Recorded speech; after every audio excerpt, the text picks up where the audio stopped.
Social मीडियावर वारंवार आपण नवनवीन व्हायरल व्हिडिओ पाहतो। त्यात कधी विविध रील्स, गाणी, डान्स असे युजर्सचे मनोरंजन करणारे व्हिडिओ असतात, तर कधी अपघाताचे, प्राण्यांच्या शिकारीचे, एखाद्या व्यक्तीच्या मृत्यूचे व्हिडिओ देखील बऱ्याचदा सोशल मीडियावर आपल्याला पाहायला मिळतात। अशा व्हिडिओंमुळे आपला नेहमीच थरकाप उडतो। आतापर्यंत सोशल मीडियावर कधी जिममध्ये तर कधी लिफ्टमध्ये हृदयविकाराच्या झटक्याने अनेक व्यक्तींचा मृत्यू झाल्याचं आपण पाहिलं आहे। आता देखील असाच एक व्हिडिओ खूप व्हायरल होतोय। जन्माला आलेल्या प्रत्येक व्यक्तीचा मृत्यू निश्चित असतो, त्यामुळे कधी काळाचे सावट कोणावर झडप घालेल हे कोणीही सांगू शकत नाही। हल्ली हृदयविकाराच्या झटक्यांचे प्रमाणही मोठ्या प्रमाणात वाढत आहे।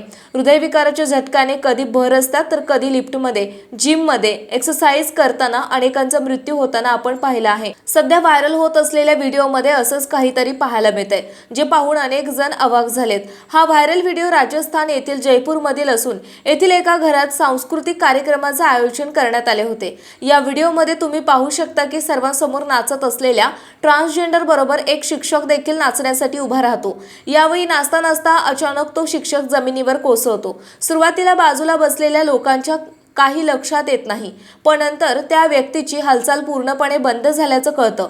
मिळालेल्या माहितीनुसार नाचता नाचता जमिनीवर कोसळलेल्या शिक्षकाला तात्काळ रुग्णालयात दाखल करण्यात आले, मात्र हृदयविकाराच्या झटक्याने त्याचा मृत्यू झाल्याचे डॉक्टरांनी सांगितले। हा व्हिडिओ एक्स या ट्विटर अकाउंटवरून शेअर करण्यात आलाय। त्यावर आतापर्यंत 70,000हून अधिक व्ह्यूज आणि अनेक लाईक्स मिळाल्यात। तसंच त्यावर अनेक युजर्स आणि कमेंट्स करताना दिसतायत। या व्हिडिओ खाली एका युजर्सने लिहिलंय की एक शंका, या व्हिडिओमध्ये जास्तीत जास्त पुरुष का आहेत? दुसऱ्या व्यक्तीने लिहिलंय प्रत्येकानं CPR द्यायला शिकलं पाहिजे, ही काळाची गरज आहे। तिसऱ्या व्यक्तीने लिहिलंय CPR केल्यास कदाचित संधी असेल तर। आणखी एका व्यक्तीने लिहिलंय काळजी घ्या, कधीही काही होऊ शकतं।